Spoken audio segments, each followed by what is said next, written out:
Hello. Today on Heart of the Home we're going to show you how to gather seeds from your garden and use those for flowers next year. And later on we'll be showing you how to make a bread salad using the fresh tomatoes from your garden. Please stay tuned.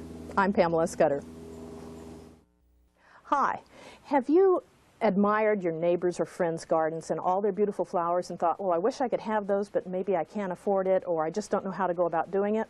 Well, today we're going to show you how you can gather seeds from those flowers and raise your own. Now, there are several different types of seeds. There are seeds that are designed by Mother Nature to blow many, many miles. There are seeds that must have a lot of cold weather before they will sprout. And there are seeds that actually have to go through a digestive tract in order to have a chemical reaction with the outside coating of the seed to make it grow. Now, what we're going to talk about today are annuals that will grow very easily. Or most of them are annuals. I have to take that back. There's a couple of biennials that we'll talk about. The first seed that I want to show you is the common zinnia.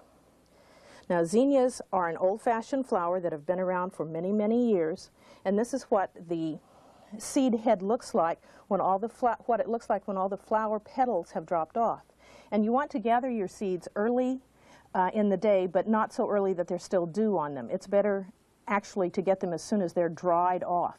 And then you'll want to pull it apart. And what you have left here are the actual seeds. There's one here. Sometimes the birds get into them, but this is what the seed will look like on a zinnia. And you can store these. You can store them in fancy containers that you could buy in the store, or you could store them in a plain old letter type envelope, or you could store them in a pill type small container if any of you happen to have those around. The thing is, you don't want any moisture on your seeds. You want them to remain dry. Now that's the first one, and it's a very simple, common seed to find. The second one is yarrow, and yarrow grows wild here in our area, and what you see growing wild in the fields are generally the white yarrow. Well, this isn't the wild yarrow. This is a yellow yarrow, and it has a lot of this extra garbage here, but the seed pod is actually, blew too hard. This one right here. That's about that size. That is the actual seed of the yarrow. Those are very simple too. Now I'm going to have to do a little blowing to get rid of some of these. They're very, very fine. Watch this. Great cleanup job. Another one that is really easy to propagate is portulaca, or moss rose. Now this thing grows in the heat like crazy. It just goes bizarre, bonkers in the heat. And what there is a little flower head like this, and the flowers, you can see this is what they look like. When they dry up, the flower is left on it this way. Sometimes it will drop off completely, and at the base of the flower, you pull off the petal parts, and there are the tiny little seeds, and those will produce many, many plants from those few seeds. And again, you can just save those in an envelope. Next is the poppy, and I love these poppies. The poppy seed pods are almost as pretty as the poppies themselves in a different way. This is a very large type of poppy, and these can be used for in arrangements. In fact, I just saw in a catalog last night a wreath that was made of poppy seed pods, and it was $39, and it had, I think, 79 or 80 poppy pods in there. The poppy leaves, the poppy petals, are beautiful. They're so thin and very papery, and they're just gorgeous. This is what the poppy seeds look like. And there are different types of poppies, as I said before. The seeds come out. You can see it better on this one. There are openings at the top, and you can see where the seeds come out. And as it's standing upright, when the wind blows, it scatters the seeds. Not far, but a little ways. Now, poppies need to be planted in the fall, and they start growing in the winter, believe it or not, and then come up in the spring and will bloom and be beautiful. Next is a marigold. Marigolds are very common. This is the dried marigold head.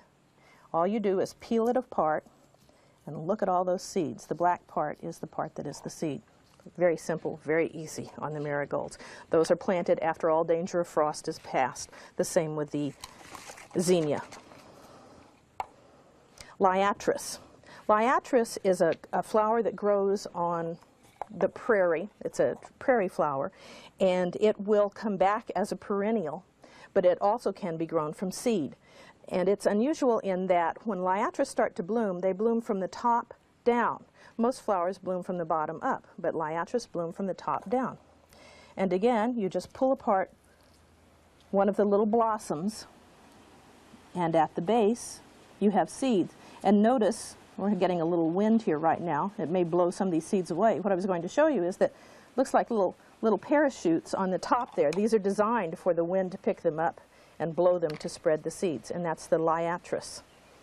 It's also used in flower arrangements a lot. Okay, then we're going to go on to the hollyhock.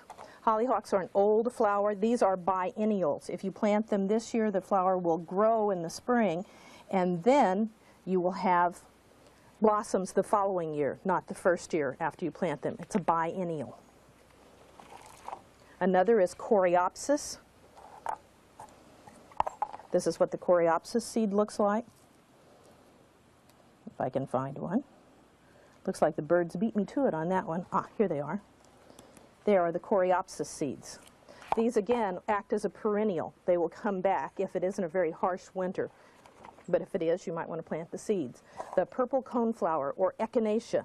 The birds love these, particularly the finches. And these are used a lot in medicines, or in herbal remedies, I should say. And this is what the seeds look like on the echinacea. But the finches love these things. And then we have cleome, which is also called a spider flower, not to be confused with a spider plant. But it has these little spikes that stick out from it, and the pods are filled with seeds. And they will go everywhere. In fact, these are pretty invasive. A lot of people don't like to plant them because they grow so much. Hope that this has helped you, and you've learned something about seeds, and that you will want to go out and gather the seeds this fall so that you can have a beautiful garden next year. Hi, today we're going to make a tomato bread salad that I think you will find really delicious, and one that works well with all of these wonderful fresh tomatoes out of your garden. We're going to start by cutting up about 3 tomatoes, 3 nice fresh tomatoes, and we don't want them really small. We want them in about ½ size pieces, and also we want to save all of the juice and all of the seeds.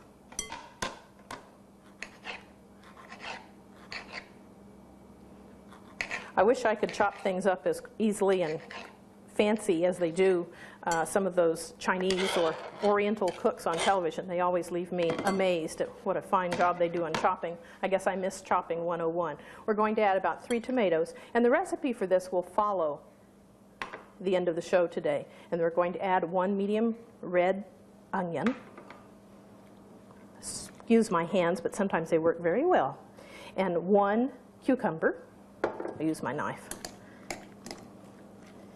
Then we're going to add 1/4 cup of lemon juice, and if you want to get the most juice out of your lemons, and it's better to use fresh lemon juice, you can roll it firmly on the counter before you cut it and squeeze it, or you can pop it in the microwave for about 30 seconds. You might want to prick it with a knife, just give it an old stab before you put it in there, and then roll it, and you'll get much more juice out of it. So we're going to add 1/4 cup of lemon juice, 1/3 cup of olive oil, and then 1/4 cup of fresh basil. It helps if you have all this growing in your garden.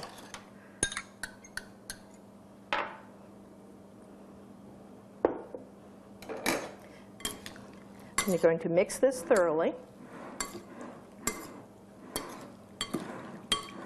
And then you're going to, at this point, refrigerate this for an hour. And by the magic of television, just happen to have one that's refrigerated for an hour. And now what you're going to do is add 1/2 pound of bread. And this bread, this is sourdough, but any kind of a heavy textured bread, you don't want to use sandwich bread, but any kind of a bread with a heavy texture, like a European type bread, a more dense bread, and it needs to be about 3 days old. You're going to add that bread to this mixture. You need to tear it in about 1-inch size pieces, and then toss.